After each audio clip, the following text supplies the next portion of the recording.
Hello दोस्तों, आप सबका स्वागत है राइस स्मार्ट के यूट्यूब चैनल पर, जहां पर 5 बज चुके हैं और हम हर रोज़ जुड़ते हैं, जहां पर CHSL का एक पूरा का पूरा पेपर सॉल्व करते हैं। जो हमारा 2022 CHSL SSC CHSL 2022 का पेपर जो 2023 मार्च में पूछे गए हैं, उसका मेंस का पेपर जो हमारा जून में पूछा गया था उसको हम डिस्कस कर चुके हैं। उसके बाद आज उसके आगे के जो हमारे हुए थे टीयर 1 के पेपर, उनको हम 9 मार्च 12 मार्च 13 मार्च सारे पेपर देख चुके हैं। आज हम देखेंगे 14 मार्च का पेपर कि कैसे क्वेश्चन 14 मार्च को पूछे गए थे। भाई जल्दी से जुड़ जाइए, ठीक है। एक एक क्वेश्चन देखेंगे, उनके कंसेप्ट देखेंगे कि क्वेश्चन ने हमें कहाँ फंसाने की कोशिश करी। उससे पहले जल्दी से सेशन को शेयर कर दीजिए अपने दोस्तों के साथ जिनका एग्ज़ाम है। भाई SSC CHSL 2 अगस्त से पेपर चालू हैं। अगर आपका भी पेपर है तो ये वीडियो, ये आपका सेशन आपके लिए बहुत इंपॉर्टेंट होने वाला है, क्योंकि as it is same questions आपको पेपर में दिखेंगे मेरे भाइयों।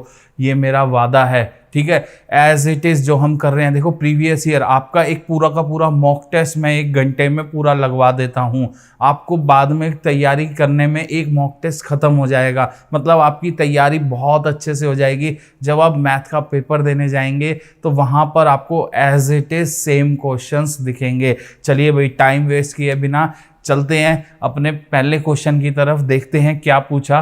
देखो सबसे पहले क्या है, CHSL का 14 मार्च जो मेरा 11:45 बजे की शिफ्ट में हुआ था। क्लियर है भाई, मतलब सेकंड शिफ्ट का पेपर देख रहे हैं हम। इसको देखें, देखो पहला क्वेश्चन क्या पूछा, पहला ही क्वेश्चन मेरा सर्कल से रिलेटेड आया, ठीक है।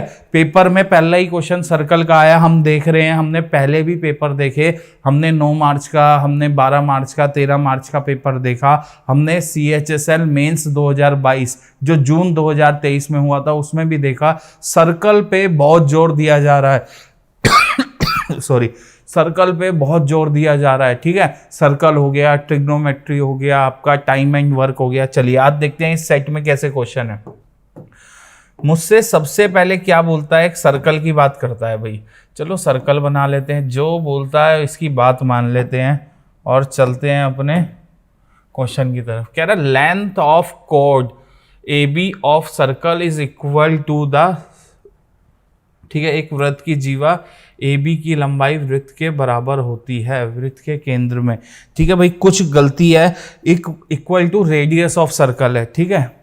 ये क्या है मेरा, रेडियस ऑफ सर्कल। यहाँ पे कुछ एरर है। देखो लेंथ ऑफ कोड of AB of a circle is equal to radius. यहाँ पर क्या है मेरे भाई, रेडियस त्रिज्या के बराबर होती है। एक वृत्त की जो जीवा है, ठीक है, जीवा AB जो है वो उसके किसके बराबर है, त्रिज्या के बराबर है, रेडियस के बराबर है। तो मेरी एक बात सुनो, जब मेरी एक कोड है, हम एक AB कोड बना लेते हैं। इसको मैंने बना लिया AB, ये जो है ये रेडियस के बराबर है। अगर सेंटर से यहाँ रेडियस बनाऊं, ये रेडियस, तो ये भी मेरी भाई रेडियस है। इसने यही बोला है कि इसने बोला है AB जो है वो रेडियस के बराबर है। क्लियर। कह रहा है what will be the angle subtended by the code at a centre. कह रहा है ये बताइए, ये सेंटर पर जो एंगल बन रहा है ये कितना है। देखो कितना इजी क्वेश्चन, पेपर में मुझे ये पेन भी ना उठाना पड़े, इतना इजी क्वेश्चन। एक क्या बन रहा है, त्रिभुज बन रहा है, एक ट्रायंगल बन रहा है। और एक ट्रायंगल की जब तीनों भुजाएं बराबर होती हैं, तीनों साइड बराबर होती है, हमें पता है वो कौन सा ट्रायंगल हो जाता है, इक्विलैटरल। अगर O को, तो AOB मेरा क्या है मेरे भाइयों, इक्विलैटरल ट्रायंगल। इक्विलैटरल ट्रायंगल है तो इसके तीनों कोण जो होते हैं, तीनों कोण 60 डिग्री होते हैं, क्योंकि तीनों भुजाएं बराबर। तो मेरे भाइयों ये भी 60, ये भी 60 और ये भी 60। तो हमसे पूछा है ये बताइए क्या है, तो आंसर हो गया मेरा ऑप्शन नंबर B। क्लियर भाई। देखो आसान क्वेश्चन भी हैं पेपर में और अच्छे क्वेश्चन भी हैं, मुझे दोनों को बनाए रखना है ध्यान से। चलिए नेक्स्ट क्वेश्चन की तरफ बढ़ें, नेक्स्ट क्वेश्चन पे चलें। तो नेक्स्ट क्वेश्चन को समझते हैं, क्या बोल रहा है। कह रहा है x² - 1 बटा x 8 है, तो बताओ x की पावर 6 - 1 बटा x की क्यूब क्या होगा। देखो मेरा किस पे आ गया, अलजेब्रा पर आ गया। अलजेब्रा का क्वेश्चन सीधा सीधा ना देकर उसने थोड़ी सी ट्रिक खेली। क्या खेली, देखो अगर ये x है, इस x से मैं यहाँ डिवाइड कर दूं तो मेरे भाई x² अपॉन x हो जाएगा -1/x, क्लियर, बराबर 8 आ गया। मुझे x -1/x कितना दिया है? 8 दिया है। वहीं यहां पर आएंगे तो जब पूछा जो है x की पावर 6/x³ -1/x³, ये पूछा है मुझसे। इसको जरा इससे काटूंगा तो x³ -1/x³ पूछा है मुझसे। और हमें पता है, देखो रूल अगर याद नहीं है तो रूल को बिल्कुल टिप्स पे रखो कि अगर x + 1/x मेरा a होता है तो मेरा x³ + 1/x³ बराबर a³, यहां पर आ जाएगा a³ -3a होता है। वहीं हमने एक और चीज सीखी है, अगर x -1/x a दिया है और यहां से मुझे x³ -1/x³ चाहिए तो ये a³ + 3a हो जाता है। ठीक है भाई, तो हम ये वाला मेथड यूज करेंगे। देखो x -1/x कितना है? 8 है। तो मेरे भाइयों x³ -1/x³ क्या होगा? 8 का क्यूब माइनस, और बीच में क्या आ जाएगा? प्लस। माइनस किस में आता है? जब प्लस से प्लस वाले में जाना हो। जब माइनस से क्यूब वाले माइनस में जाना हो तो बीच में क्या आ जाता है? प्लस आ जाता है। और 3 गुणा में जो a था, जो यहाँ 8 था, 8 का क्यूब होता है भाइयों 512 + 8 दिया 24। तो इसको जब इसमें जोड़ा 24 और 12 36, तो आंसर हो गया मेरा 536। 536 ऑप्शन नंबर बी। जल्दी से भाई, जल्दी से देखो, क्लियर है? किसी को कोई डाउट हो तो कमेंट बॉक्स में मैसेज करके बताओ, ठीक है? वैसे कोई डाउट नहीं आएगा, हम इतने अच्छे से तैयारी कर रहे हैं। बिल्कुल बेसिक कंसेप्ट है ये अलजेब्रा का कंसेप्ट, जिसको अभी तक नहीं पता था आज उसको भी ये सीखने को मिल गया। वहीं मैं सुबह जो 11 बजे की क्लासेस ले रहा हूँ उसमें मैं प्रॉपर तरीके से कंसेप्ट वाइज एक एक चैप्टर पढ़ा रहा हूँ, जो मेरी क्लास राइस स्मार्ट हिंदी पर सुबह 11 बजे थर्सडे, फ्राइडे, सैटरडे होती है, और शाम को 5 बजे हम जुड़ते हैं CHSL की तैयारी कर रहे हैं। क्लियर भाई? चलिए नेक्स्ट क्वेश्चन की तरफ चलें। एक और सर्कल का क्वेश्चन भाई, एक और सर्कल का क्वेश्चन मेरे लिए कह रहा, radius of circle is 10 centimetre. किसी सर्कल की जो त्रिज्या है वो 10 सेंटीमीटर है। एक सर्कल बना लेते हैं, फिर से एक सर्कल बना लेते हैं। अगर मैंने एक सर्कल बना लिया, इसकी त्रिज्या 10 सेंटीमीटर है, what will be the angle made by code of length 20 centimetre. अगर कोई मेरी जीवा है जिसकी लेंथ 20 है तो बताओ वो सरकमफेरेंस पर क्या बनाएगी। देखो क्वेश्चन ने फंसाया हुआ है। क्या कह रहा है? त्रिज्या, मेरे पास एक रेडियस दे दी है 10 सेंटीमीटर, कह रहा है एक कोड है, एक जीवा है जो 20 सेंटीमीटर की है, मतलब रेडियस का 2 गुना दे रखा है मुझे, उससे डबल है कोड है। और एक कोड, ध्यान से सुनना, कोड क्या होती है? जीवा जो एक सर्कल को 2 बार काटती है, मतलब 2 जगह टच करती है। ठीक है, एक लाइन ऐसी जो 2 जगह टच करती है। और लॉन्गेस्ट कोड कौन सी होती है मेरे भाई? लॉन्गेस्ट कोड, सबसे बड़ी जीवा कौन सी होती है? वो मेरी डायामीटर होती है। डायामीटर होती है, व्यास होती है। और डायामीटर क्या होता है मेरा भाई? 2 गुना होता है रेडियस का। तो देखो जो यहाँ पर कोड दी है वो दी है 20 सेंटीमीटर। क्या ये 2 गुना है रेडियस का?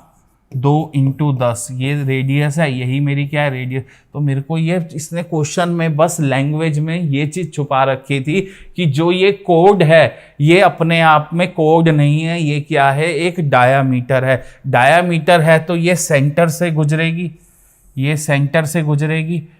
ठीक है, जो इसकी लंबाई है वो है 20, कोड है 10, बस इतना पता चल गया। और कोई भी डायामीटर अपने सरकमफेरेंस पर हमेशा जो एंगल बनाता है वो बनाता है 90 डिग्री। ये याद रखना।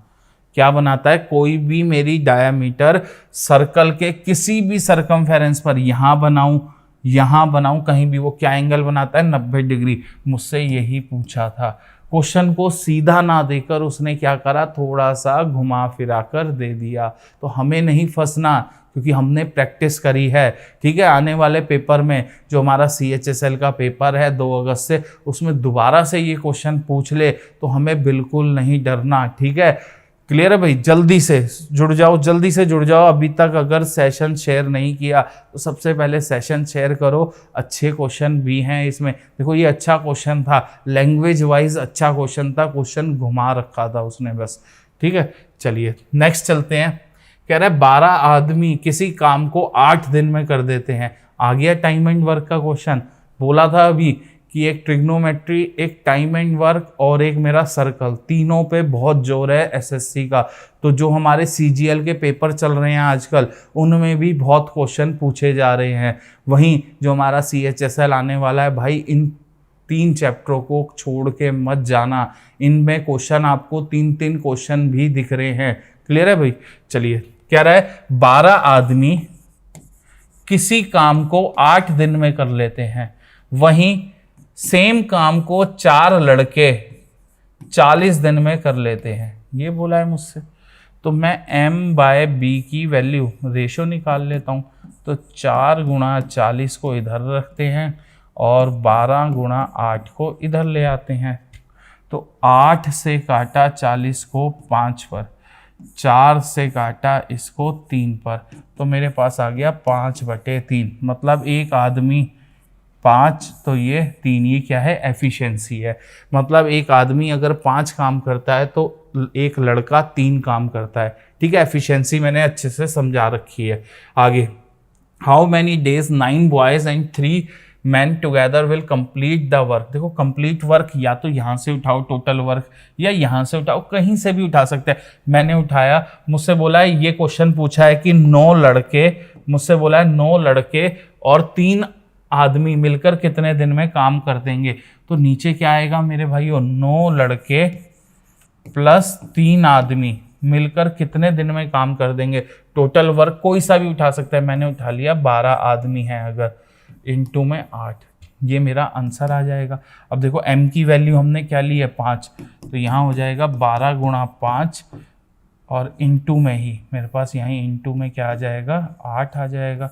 बटे में b की वैल्यू कितनी है मेरी? बॉयज़ की एफिशिएंसी कितनी है? 3, तो 9 × 3 प्लस 3 गुणा आदमियों की है 5, तो ये हो जाएगा देखो 12 × 5 × 8 बटे में ये हो जाएगा 27 और 15, ये हो जाएगा 27 और ये हो जाएगा 15। इसको जोड़ देंगे। देखो मैं ऊपर मल्टीप्लाई क्यों नहीं कर रहा? क्योंकि कई चीज़ें कैंसिल हो जाएंगी मेरे भाई, तो इसको ऐसे ही रखो। ये हो गया मेरा 12, एक ऊपर गया तो यहाँ हो गया 42। ठीक है, अब यहाँ 42 आ गया। अब देखो 6 से काटा 7 पर, 6 से काटा 2 पर, 5 दूनी 10, ये हो गया 80/7। 80/7 दिन लगेंगे अगर सेम काम को 9 लड़के और 3 आदमी मिलकर करें। क्लियर भाई? देखो कितना आसान क्वेश्चन था। हमारे CHSL के 14 मार्च की 11:15 बजे वाली सेकेंड शिफ्ट में क्वेश्चन पूछा गया। अब आने वाले पेपर में सेम कंसेप्ट का क्वेश्चन पूछा जाएगा, बस क्या हो जाएंगे? यहाँ नंबर चेंज हो जाएंगे। 12 आदमी की जगह 10 आदमी हो गए। ठीक है, 8 दिन की जगह 5 दिन हो गए। नंबर चेंज हो जाएंगे, लेकिन कंसेप्ट हमारा क्या रहेगा? यही रहेगा। इसको बनाए रखना है। अपना जो बेसिक कंसेप्ट है उसको स्ट्रॉन्ग बनाओ। जो मैं ये क्लासेस ले रहा हूँ, मेरा मतलब ये नहीं है कि आपको ये क्वेश्चन याद कराना है, मेरा है आपको कंसेप्ट बिल्कुल दिमाग में बिठाना है। जब आने वाले पेपर में सेम कंसेप्ट पर क्वेश्चन आएगा तो याद करोगे कि हमने ये क्वेश्चन ऐसे लगाया था। चलिए नेक्स्ट क्वेश्चन की तरफ चलें। अब देखो ट्रिग्नोमेट्री, बोला था अभी कि ट्रिग्नोमेट्री, टाइम एंड वर्क और सर्कल, इन 3 पे बहुत जोर है। ट्रिग्नोमेट्री आ गया। कह रहा है 6 cot थीटा 5 है, तो बताओ इसकी वैल्यू क्या होगी। देखो अगर मुझे इसे जल्दी से सॉल्व करना है तो मुझे एक चीज बताओ, अगर मैं ऊपर और नीचे साइन थीटा से डिवाइड कर दूं तो यहां क्या हो जाएगा मेरे भाइयों? 6 cos थीटा बटा साइन थीटा प्लस में sine theta upon sine theta. मैंने साइन थीटा से डिवाइड करा, ऐसे नीचे भी करा। 6 cos theta upon sine theta minus 4 sine theta upon sine theta. अब देखो साइन थीटा है तो 1 हो गया, ये भी 1 हो गया। Cos theta upon sine theta होता है मेरा कोट, तो 6 cot थीटा प्लस 1 बटे में 6 cot थीटा माइनस 4। और 6 cot थीटा की सीधी सीधी वैल्यू दे रखी है, कितनी है 5 है, तो इसकी जगह मैं 5 रख दूंगा, तो 5 + 1, इसकी जगह भी मैं 5 रख दूंगा, 5 - 1, तो देखो 5 - 4, नीचे क्या है 5 - 4, ऊपर हो गया मेरे पास 5 + 1 6, 5 - 4 1, तो आंसर आ गया 6, ऑप्शन नंबर सी। अब देखो इसको कई तरीके से क्वेश्चन कर सकते हैं। करने वाले cot थीटा की वैल्यू 5/6 निकालते, फिर एक ट्रायंगल बनाते, उसमें 6 का, ठीक है, फिर देखते एक बेस है एक परपेंडिकुलर है, हाइपोटेन्यूज निकालते, फिर यहाँ पर वैल्यू डालते। cos थीटा होता है base upon hypotenuse, sine theta होता है परपेंडिकुलर अपॉन हाइपोटेन्यूज। तो वहाँ से जो कैलकुलेशन होती, देखो आंसर 6 ही आना है, लेकिन वहाँ से जो कैलकुलेशन होती वो बहुत ज़्यादा हो जाती। अच्छा, अब ये कैसे पता चलेगा मेरे भाइयों कि मेरे को डिवाइड साइन थीटा से ही करना था? देखो मैंने पहले देख लिया यहाँ दिया क्या है, cot थीटा की वैल्यू दी है। cot थीटा बनता कैसे है, मतलब cot थीटा को मैं क्या लिख सकता हूँ, cos theta upon sine theta.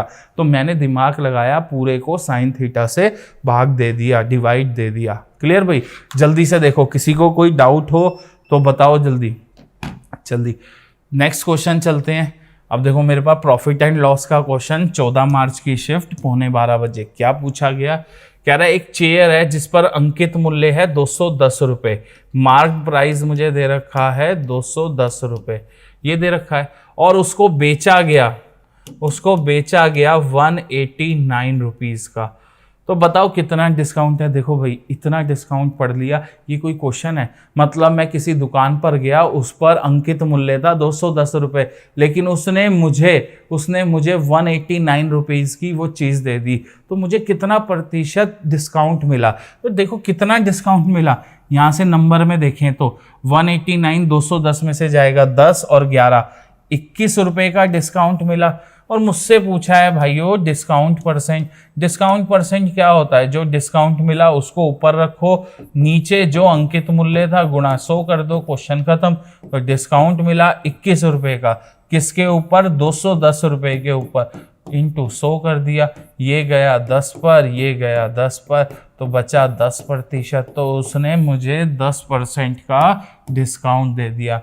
देखो पेपर का लेवल इजी टू मॉडरेट है, बहुत मुश्किल नहीं है, इजी टू मॉडरेट पेपर आया है। कुछ क्वेश्चंस देखो 25 क्वेश्चन में से ये नहीं है कि वो सारे 25 के 25 मुश्किल दे देगा या पूरे 25 के 25 आपको आसान दे देगा। वो एक मेंटेन करके चलेगा कि एक एवरेज बच्चा भी पेपर देने बैठा है, ठीक है। तो सबको इतनी मैथ नहीं आती, तो वो 25 में से 19 से 20 क्वेश्चन एक इजी टू मॉडरेट रखता है, और कुछ क्वेश्चन होते हैं 4 से 5 जो आपके क्या होते हैं, थोड़े से अच्छे होते हैं।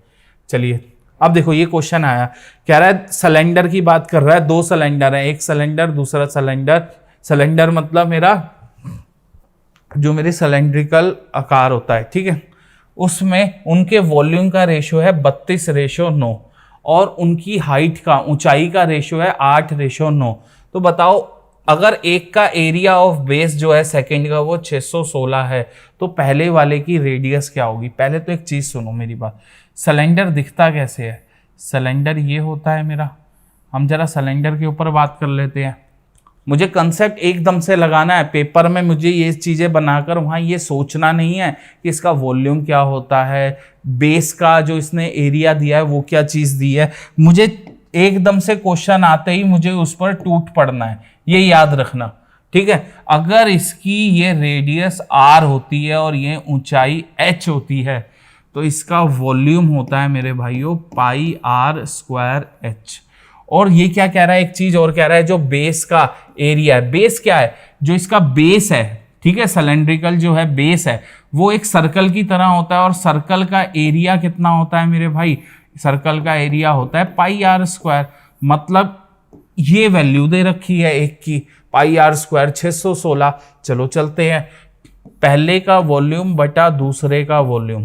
पहले का वॉल्यूम क्या होगा मेरे भाइयों? πr1² h1, पहले की रेडियस इंटू, और दूसरे का क्या होगा? πr2² into h2²। अभी तक क्वेश्चन कैसे आते थे? मुझे ऊंचाई का रेशो दिया होता था, वॉल्यूम का रेशो दिया होता था, तो मुझे रेडियस का रेशो पूछा होता था। लेकिन अब इसने थोड़ा सा गेम खेल गया। इसमें क्या खेल गया, V1/V2 तो मुझे दे रखा है 32/9, 32/9 ये तो मुझे दे रखा है इसने, बराबर। हम उस टाइम क्या करते थे, पाई से पाई काट देते थे, लेकिन पाई से पाई नहीं काटना मेरे भाइयों। क्यों नहीं काटना, देखो ये जो नीचे मुझे दे रखा है, मुझे बोल रखा है इसने कि जो सेकंड वाला है उसकी इतनी वैल्यू क्या है, 616 है। ये चीज मुझे बता रखी है उसने, ठीक है। इनटू में ऊपर वाले का पाई आर ये ऐसे ही रखूंगा क्योंकि इसकी वैल्यू नहीं पता। H1/H2 कितना दे रखा है मुझे, 8/9, 8/9 ये चीज बता रखी है मुझे। चलो इसे सॉल्व करते हैं, इन सबको इधर ले जाते हैं, इन सबको इधर ले जाएंगे तो 32/9, ये 8/9 है, इधर जाएगा तो 9/8 हो जाएगा, ठीक है। ये 616 इधर जाएगा तो ऊपर गुणा हो जाएगा, क्लियर भाई। और नीचे क्या आ जाएगा, पाई आ जाएगा, और ये बराबर R1 का स्क्वायर। यही तो निकालने को बोला है उसने मुझे, बस इसे सॉल्व करना है। जितनी जल्दी इसे सॉल्व करेंगे मेरा आंसर आ जाएगा। अब देखो 9 से 9 गया, 8 से ये गया 4 पर, तो मेरे पास यहाँ बचा 4 गुणा 616 बटे, पाई को तोड़ूंगा तो 22 यहाँ है, ऊपर 7 आ जाएगा, और इस सब का अंडर रूट कर दूंगा तो मेरे पास R1 आ जाएगा। यही तो पूछी है मुझसे, पूछा है पहले वाले सिलेंडर की रेडियस बताओ। अब देखो काटा पीटी करनी है, 11 से गया ये भाई 2 पर, 11 से गया ये 56 पर, ठीक है। 2 से ये गया 2 पर, तो मेरे पास रूट के अंदर 2 बचा। 56 को तोड़ूंगा तो 8 गुणा 7 लिखूंगा, और एक 7 पहले से बैठा है, ये R हो गया। 8 दूनी 16, 16 का रूट होता है मेरे भाई 4, और 7 और 7 पेयर में बैठे हैं, एक 7 बाहर आ जाएगा। तो रेडियस, पहले वाली रेडियस हो गई मेरी 28 सेंटीमीटर।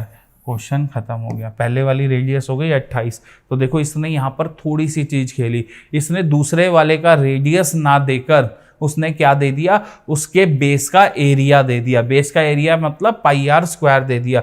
ध्यान से देखो इस क्वेश्चन को, ऐसे क्वेश्चन भी पूछे जा रहे हैं, ठीक है। चलिए नेक्स्ट क्वेश्चन की तरफ चलते हैं।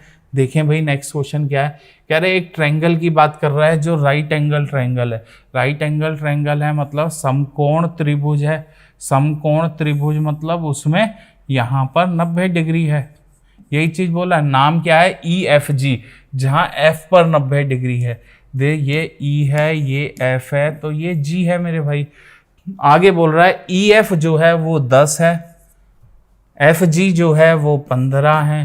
तो बताओ कोसेक G क्या होगा। कोसेक ट्रिग्नोमेट्री का क्वेश्चन है मेरे भाई, लेकिन इसने क्या करा, यहां मुझे हाइपोटेन्यूज नहीं दिया क्योंकि मुझे कोसेक G निकालना है। कोसेक G, कोसेक क्या होता है मेरे भाई, साइन का उल्टा। तो कोसेक G होता है हाइपोटेन्यूज अपॉन परपेंडिकुलर। तो कोसेक G की बात करूं तो हाइपोटेन्यूज है मेरे पास EG, और परपेंडिकुलर, इसके लिए परपेंडिकुलर है मेरे पास EF। तो मुझे पहले EG निकालना पड़ेगा, और EG कैसे निकलेगा, EG भी निकल जाएगा। पाइथागोरस भाई को याद करेंगे तो यहां पर हम लिखेंगे 10 का स्क्वायर प्लस 15 का स्क्वायर, तो ये हो जाएगा 100, ये हो जाएगा 225, ये हो जाएगा 325। और मुझे दिख रहा है 325 को मैं 13 से भाग करूं तो यहाँ 13 2 पर जाएगा और 5 पर, तो ये आ गई मेरे भाई 5√13। 5√13 किसकी वैल्यू, EG की वैल्यू। अब बस यहाँ पे पुट कर देंगे, EG है 5√13 और EF है मेरे पास भाई 10। 5 से 10 को काटा 2 पर, आंसर आ गया √13/2। √13/2 ऑप्शन नंबर ए हो गया ये क्वेश्चन भी। बताओ इसमें कोई डाउट है, आसान क्वेश्चन है। क्वेश्चन में चीजें पूछी गई हैं, रिलेट किया गया है जो चीज पूछी गई है। अगर ये यहाँ कोट या 10 में से कोई चीज पूछता, ध्यान से सुनना एक चीज, अगर ये कोट थीटा या टेन थीटा, कोट जी या 10G में से कोई चीज पूछता तो वो होते हैं परपेंडिकुलर और बेस, तब इसकी और इसकी जरूरत पड़ती, तब मुझे ये भी नहीं निकालना पड़ता, तब मैं सीधा रखता। क्लियर है भाई। लेकिन इसने पूछा क्या है, कोसेक पूछे, साइन पूछे, कॉस पूछे, सेक पूछे, इन सब में किसकी जरूरत पड़ती है, इन सब में मुझे जरूरत पड़ती है हाइपोटेन्यूज की, जो सबसे बड़ी मेरी साइड होती है किसी भी समकोण त्रिभुज में। क्लियर है भाई। चलिए नेक्स्ट क्वेश्चन की तरफ चलें। अब देखो ये क्वेश्चन पूछा मुझसे, क्या बोला इसने, एक कार है जो 108 किलोमीटर प्रति घंटे की स्पीड से चल रही है आफ्टर रिपेयरिंग, ठीक है, मरम्मत कराने के बाद 108 किलोमीटर प्रति घंटे की स्पीड से चल रही है, and moves at a speed of 72 kilometre before repairing, और मरम्मत कराने से, सर्विस कराने से पहले वो चल रही थी 72 किलोमीटर प्रति घंटे की स्पीड से। नॉर्मल सी बात है, मतलब मेरी बाइक है, मेरी बाइक पहले 72 किलोमीटर से चल रही थी जब तक मैंने उसकी सर्विस नहीं कराई। सर्विस कराने के बाद अब उसकी स्पीड मैं 108 किलोमीटर प्रति घंटे से चला रहा हूँ। ये कार की बात कर रहा है। कह रहा है it cover a distance x kilometre in 3 hour after repairing. After repairing की भाई स्पीड कितनी है, 108, 3 घंटे में x किलोमीटर चला जाता है। तो हमें पता है भाइयों डिस्टेंस क्या होता है, स्पीड इनटू टाइम, यही होता है। तो x किलोमीटर चला जाता है मेरा भाई, किस स्पीड से जा रहा है, 108 किलोमीटर प्रति घंटे की स्पीड से 3 घंटे में। तो यहां से मैं टोटल डिस्टेंस निकाल सकता हूं, 8 तिया 24, 2 आया यहां पर 3, तो टोटल डिस्टेंस कितना है, 324 किलोमीटर 108 की स्पीड से, क्योंकि कह रहा है आफ्टर रिपेयरिंग। आफ्टर रिपेयरिंग की स्पीड कितनी है, 108, यही क्वेश्चन ने बोला है। अब पूछ रहा है हाउ मच टाइम, कितना वक्त लगेगा अगर वो 5x डिस्टेंस जाए, मतलब इस डिस्टेंस का 5 गुना जाए बिफोर रिपेयरिंग, अगर बिना मरम्मत कराए वो 5 गुना जाए इस डिस्टेंस का, ठीक है, तो बताओ कितनी देर लगेगी टाइम। तो देखो टाइम हमें पता है, यहीं से टाइम होता है डिस्टेंस अपॉन स्पीड। तो हमारे पास डिस्टेंस क्या है, 5 गुना 324 का, और किस स्पीड से जाना है मुझे, 72 की स्पीड से जाना है। यही तो है मेरे भाई। क्लियर हुई बात, यहां तक सबको क्लियर है। अब देखो इसे 12 से काटें, ठीक है, ये जाएगा 6 पर, इसे 12 से काटे तो 24 आएगा, 2 पर बचेगा मेरे पास कितना, 84, और ये कितने पर जाएगा भाई, 7 पर। अब देखो और कुछ कट रहा है, बिल्कुल 3 से काटा 2 पर, 3 से काटा 9 पर, तो मेरे पास आ गया 45/2 घंटे। लेकिन हम इसमें देखें तो हमारे पास आंसर क्या दिए हैं, घंटे और मिनट में, तो 45/2 क्या होगा भाई, 22 घंटे। 22 घंटे तो पूरे पूरे, प्लस 1/2 घंटा, 1/2 घंटा क्या होता है, 30 मिनट होता है, 30 मिनट। तो मेरे पास टाइम आ गया 22 घंटे 30 मिनट। तो ऑप्शन नंबर आ गया मेरे पास डी। क्लियर भाई। चलिए इसी के साथ नेक्स्ट क्वेश्चन की तरफ बढ़ते हैं जल्दी से। नेक्स्ट क्वेश्चन समझते हैं क्या है। अब देखो इनकम रेशो दे रखे हैं मुझे, पी और क्यू की इनकम का रेशो 1:2 दे रखा है, और क्यू और आर की रेशो 3:2 है। पहले भी सिखा चुका हूं, ठीक है, सुबह की क्लास, आज सुबह की क्लास में भी समझाया रेशो को मर्ज कैसे करते हैं। देखो ऐसे लिख लो, पी क्यू आर, पी और क्यू की जो रेशो है इनकम वो कितनी है भाई, 1:2, यही है, और क्यू और आर की कितनी है, 3:2। यहां पर खाली बॉक्स, खाली बॉक्स किससे भरा जाता है मेरे भाई, सुबह भी बताया था, पहले भी बताया है, अपने पड़ोसी से भरा जाता है। तो यहां पर 2 आ जाएगा, यहां पर 3 आ जाएगा, तो 3 की 1 से गुणा 3, 3 की 2 से करी 6, 2 की 2 से करी 4। अब ये आ गया पी क्यू आर की इनकम का रेशो आ गया। ये आगे क्या बोला क्वेश्चन ने देखो थोड़ी सी लैंग्वेज घुमाई, if 1/3 of P's income is 4400 less than half of P's income, P की जो भी आय है वो अपनी ही आय का 1/2 से 1/3 से इतना फर्क है, ये इसने बोला। क्या बोला देखो, इस चीज को लिखते हैं, 1/2 जो उसकी सैलरी है, इनकम है, उसमें से 1/3 पी कर दूंगा तो ये 4400 रुपये है। देखो यदि पी की आय का 1/3 हिस्सा पी की आय के आधे से 4400 कम है, यही तो बोला है। तो यहां से हम P की निकाल सकते हैं। देखो ये हो गया 6, ये हो गया 3P माइनस 2P बराबर 4400, ये हो गया 1P और ये इधर गया तो 6 गुणा 4400, 0 0 24, 2 ऊपर 24 और 2 26, तो ये मेरे पास आ गई 26,400 P की वैल्यू। ये क्वेश्चन की दी हुई वैल्यू है। हमारे हिसाब से रेशो में P की कितनी है, 3 है, और क्वेश्चन ने क्या बोली है, 26,400 है। तो हमें दोनों की बात माननी है, हमें दोनों की बात माननी है। हमने सीखा था, तो जो क्वेश्चन ने दी है 26,400, ये जो वैल्यू है ये किसकी है मेरे भाइयों, P की, तो बटा 3 कर दिया। सीखा है हमने। पूछा क्या है, Q की इनकम बताओ। Q की इनकम क्या है मेरे भाई, 6 गुणा 6, क्वेश्चन खत्म। 3 से काटा 2 पर, ये हम किसकी निकाल रहे हैं, Q की। तो देखो 2 की इससे करूंगा तो 0 0 8 12, एक ऊपर गया और यहां आ गया ये, तो 52,800, 52,800 किसकी इनकम है, Q की। अब आने वाले एग्जाम में ये ऐसे देखो, ये डायरेक्ट भी दे सकता था, P की इनकम है इतनी, लेकिन इसने नहीं दिया। इसने कैसे घुमा कर दिया, P का जो आधी इनकम है वो उसकी 1/3 इनकम से कितनी ज्यादा है, 4400 ज्यादा है। तो इसने क्वेश्चन को एक लाइन में घुमाया, लेकिन हमने उसको पकड़ लिया। बस ऐसे ही पकड़ना है क्वेश्चन को। अब आने वाले पेपर में यहां पर इसने पूछी थी Q की, तो हमने 6 से गुणा कर दिया। आने वाले पेपर में R की पूछता तो 6 की बजाय यहां किससे गुणा कर देते, 4 से गुणा कर देते, हमारा क्वेश्चन समझ में आ, ठीक है। और पूछ लेता अगली बार तीनों की मिलाकर कितनी इनकम है, तो 6 3 9 4 13, यहां 6 की जगह 13 से गुणा कर देते, वहां भी आंसर आ जाता।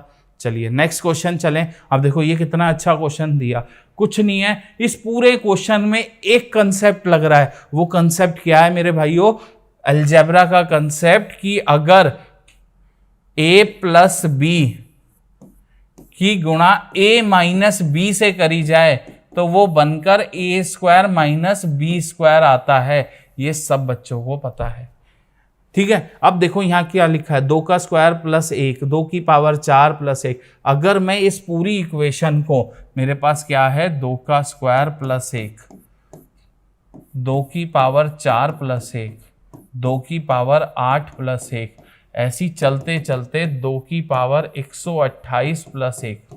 मेरे भाई सुनो, यहां पर अगर ध्यान से समझना, अगर मैं यहां पर 2 का स्क्वायर माइनस 1 से गुणा कर दूं और 2 का स्क्वायर माइनस 1 से भाग कर दूं पूरी इक्वेशन को, कोई फर्क नहीं पड़ेगा, कोई फर्क नहीं पड़ेगा। अगर कोई नंबर है उसमें मैं 5 से गुणा 5 से भाग कर दूं, कोई फर्क नहीं पड़ता। लेकिन हमारा फायदा क्या होगा, नीचे हो गया 2 का स्क्वायर 4 माइनस 1 3, नीचे तो आ गया मेरे भाइयों 3, ठीक है। ऑप्शन पे आओ, ऑप्शन में देखो 3 किसके नीचे है, मेरे तो आंसर ही दिख गया है यहाँ पर।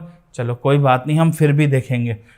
अब देखो यहाँ a minus B, a plus B, यहाँ क्या हो जाएगा, जब इन दोनों को गुणा करूंगा इस फॉर्मूले से, a स्क्वायर मतलब 2 की पावर स्क्वायर का स्क्वायर, यहाँ हो जाएगा 2 की पावर 4 माइनस 1, आगे कौन बैठा है, 2 की पावर 4 प्लस 1, 2 की पावर 8 प्लस 1, ऐसे करते करते 2 की पावर 128 प्लस 1।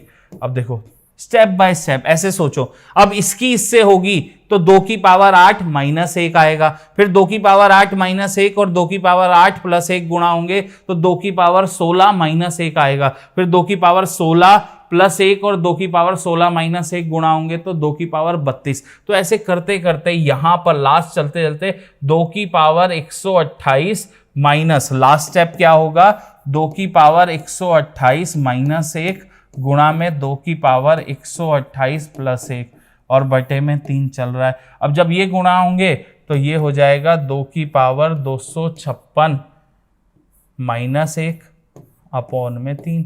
ये मेरा आंसर आ जाएगा जो हम पहले ही टिक कर चुके हैं, बी। क्लियर भाई? ऐसे क्वेश्चन CGL, CHSL, CPO बहुत ज़्यादा पूछ रहा है, ठीक है। पिछले कई पेपरों से देखा जा रहा है ये इस टाइप के क्वेश्चन बहुत पूछे जा रहे हैं, इन्हीं को स्टेटमेंट वाले क्वेश्चन भी बनाकर दिए जा रहे हैं। चलिए नेक्स्ट क्वेश्चन कह रहे हैं कि इक्विलैटरल ट्रायंगल है जिसकी सरकम रेडियस कितनी है भाई, 14 है। सरकम रेडियस का मतलब उस ट्रायंगल को बाहर से कौन कर रहा है, एक सर्कल।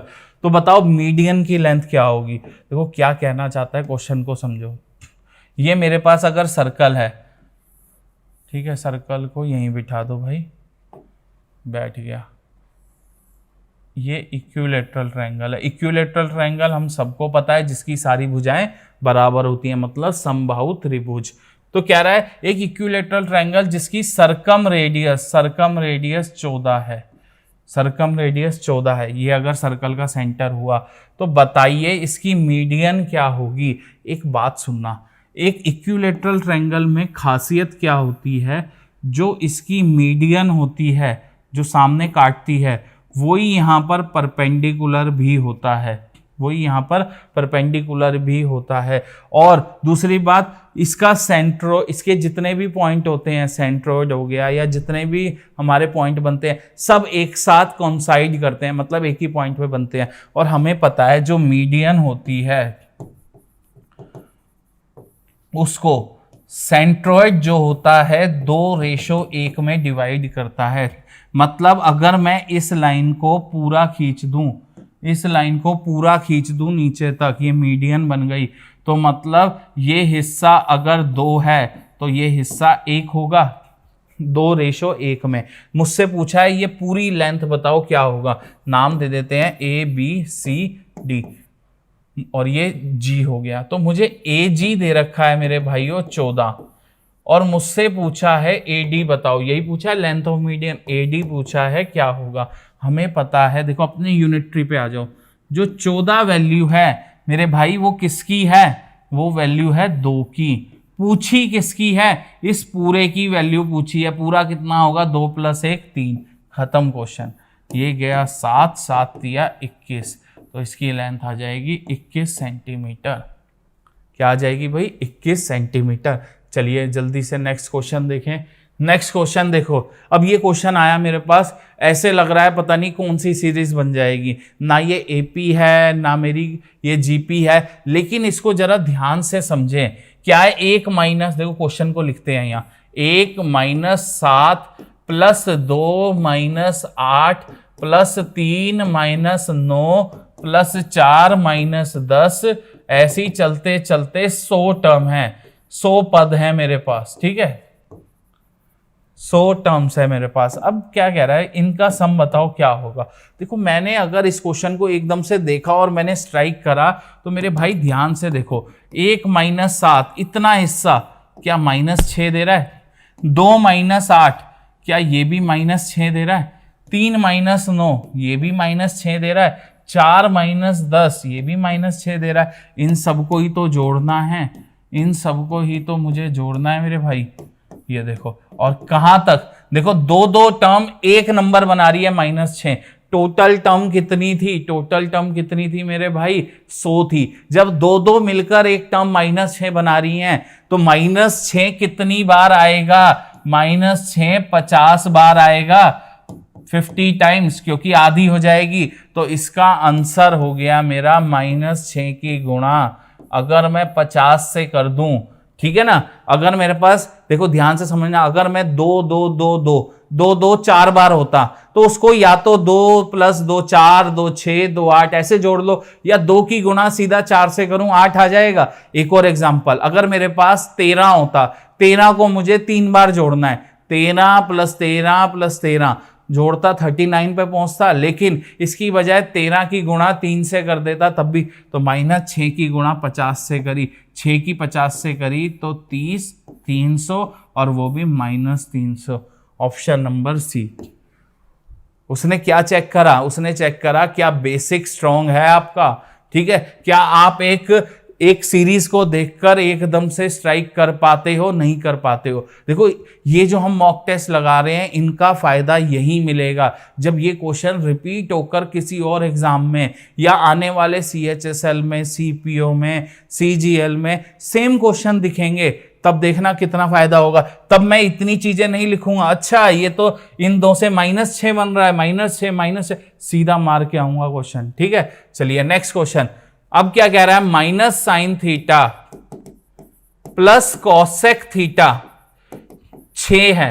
तो बताओ sine theta plus cosec theta क्या होगा।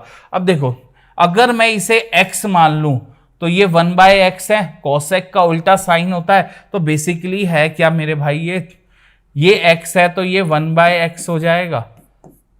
यही तो चीज है। क्यों?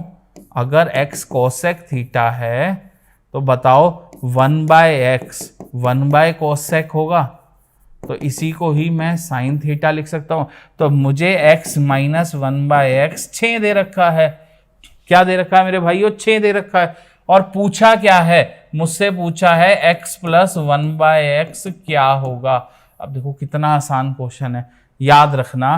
देखो हम सबको, मैं सीधा आंसर बताता हूं, x प्लस 1/x क्या होगा, जो x माइनस 1/x है इसका स्क्वायर कर दो, प्लस में 4 कर दो और इस पूरे का अंडर रूट कर दो, तो ये मेरा आंसर हो जाएगा 36 प्लस 4 40। ये आंसर आ गया ऑप्शन नंबर बी। अच्छा, अब दिमाग में आएगा सर ये कैसे लिख दिया। अब एक चीज याद रखना, अगर मैं यहाँ एक फॉर्मूला लिखूं कि x प्लस 1/x का whole square minus x minus 1/x का होल स्क्वायर क्या होगा मेरे भाइयों। x स्क्वायर यहाँ से खुलेगा, यहाँ x स्क्वायर माइनस है कटे जाएगा, 1/x स्क्वायर 1/x से यहाँ बचेगा 2 माइनस माइनस 2, ये क्या आ जाएगा 4। तो अब देखो मुझे ये निकालना था, तो सीधा x प्लस 1/x का स्क्वायर बराबर क्या मैं ये लिख सकता हूँ, x माइनस 1/x का स्क्वायर प्लस 4, और इस वाले स्क्वायर को इधर ले जाऊं तो मैं फाइनल एक रिजल्ट बना सकता हूं कि x प्लस 1/x बराबर होता है x माइनस 1/x का स्क्वायर प्लस 4 और उसका अंडर रूट कर दो। तो हमने डायरेक्ट उसको क्या किया, यहाँ इम्प्लीमेंट किया। तो यही चीज प्रैक्टिस हमें क्या बनाएगी, परफेक्ट बनाएगी। यही चीज हमारा सिलेक्शन दिलाएगी, याद रखना। चलिए नेक्स्ट क्वेश्चन कह रहा है a cube plus 3a² plus 3a बराबर है 63, और ये वैल्यू पूछी है। अब देखो ये कुछ चीज मुझे मिलती जुलती लग रही है। किससे मिलती जुलती लग रही है? अगर मैं x प्लस वाई का होल क्यूब लिखूं मेरे भाइयों तो क्या होता है, x cube plus Y cube plus 3xy x plus Y, ये सबको पता है। और इसको जरा खोल दूं तो ये x cube plus Y cube plus 3x² y plus 3xy², ये होता है। अब देखो यहां पर a क्यूब प्लस यहां पर 3a का square into 1 plus 3a into 1 का स्क्वायर, और दोनों साइड अगर एक का क्यूब ऐड कर दूं तो 63 प्लस 1 क्यूब, ये बन जाएगी। मैंने कुछ नहीं करा, दोनों साइड एक का क्यूब ऐड कर दिया। ऐड करने से अब देखो ये वही फॉर्मूला बन गया जो वहां पर है, तो इसे मैं a प्लस 1 का होल क्यूब बराबर 63 प्लस 1 64 लिख सकता हूं मेरे भाइयों, और 64 होता है 4 का क्यूब। अब देखो इन दोनों को बराबर करूंगा तो मेरे पास a प्लस 1 की वैल्यू 4 आ गई, a की वैल्यू 3 आ गई, a की वैल्यू 3 आ गई। जो पूछा गया है बस उसमें डाल दो, a की वैल्यू 3 इसमें डाल दो। क्या है, a² प्लस 2a, बताइए क्या होता है। तो a है 3 का स्क्वायर प्लस 2 इंटू 3, ये हो गया 9, ये हो गया 6। आंसर आ गया मेरे पास 15, option number C, option number C. ठीक है, चलिए नेक्स्ट क्वेश्चन की तरफ चलें। नेक्स्ट क्वेश्चन क्या कहता है, देखो जल्दी से प्रैक्टिस करते हैं। क्या कह रहा है, एवरेज जो है, औसत जो है मेरे 16 नंबरों का वो 35 है। 16 संख्याओं का औसत है 35। तो मुझे एक चीज बताओ, सम क्या होगा, सम ऑफ 16 नंबर्स। जल्दी से अगर मैं देखूं तो 16 गुणा 35, यही तो होगा मेरे भाइयों। ये हो जाएगा 16 पंजे 80, 8 ऊपर, ये हो गया 16 तिया 48, 48 और 8 हो गया 56, 560। कह रहा है बाद में पता चला 4 नंबर 18, 17, 24 और 35 जिनको गलती से ले लिया गया था उनको हटा दो। हटाने के बाद औसत क्या आएगी। मुझे एक चीज बताओ, किस किस को हटाना है। हटाना है 18 प्लस 17 प्लस 24 प्लस 35। अब देखो 18 और 17 35, 35 और 35 70, 70 और 24 94। तो मुझे किसको हटाना है भाई? 94 को। तो 560 में से मैं किसको हटा दूं? 94 को हटा दूं। तो मेरे पास 6 आ गया, 15 में से 9 गए, 6 आ गया, 466 क्या आ गया मेरे पास? सम ऑफ 12 नंबर्स। मैंने 4 नंबर्स जो हटा दिए, उनके बाद 12 नंबरों का सम 466। पूछ रहा है जो बचे हैं उनका एवरेज बताओ क्या होगा। तो मेरे भाइयों एवरेज क्या होगा? 466 बटे 12। क्वेश्चन खत्म। 12 से 4 आता है 48 पे, तो 3 आता है 36 पे, 3 आया 36 पे, बचा 10, 106, 106। तो 106 से छोटा 96 आता है मेरा, 96 आता है 8 पे, 96 आता है 8 पे। फिर कितना बचा? 10 बचा, ठीक है। तो 38.8, फिर 8 आया, फिर 3, तो 38.83, 38.83। ये क्या है हमारा? ये हमारी औसत आ गई है। क्लियर भाई? चलिए नेक्स्ट क्वेश्चन की तरफ बढ़े जल्दी से। देखो आज हमारे सेट में इतने ही क्वेश्चन थे जिनको हमने बहुत अच्छे से प्रैक्टिस करा, देखा 14 मार्च की 11:15 बजे की शिफ्ट में कैसे क्वेश्चन पूछे गए हैं। भाई अभी तक अगर सेशन को शेयर नहीं किया तो जाके सेशन को शेयर करो, और सुबह 11 बजे Thursday Friday Saturday rice smart Hindi पर मैं यहीं मिलता हूं। और क्लास का आपको पीडीएफ राइस स्मार्ट टेलीग्राम पर आपको मिल जाएगा, तो जाकर वहां से टेलीग्राम जो हम कराते हैं एज इट इज आपको वहां मिल जाएगा। तो ऐसे ही पढ़ते रहिए जोश के साथ। इस बार सिलेक्शन पाना है राइस स्मार्ट के साथ। मिलते हैं इसी जोश के साथ नेक्स्ट क्लास में।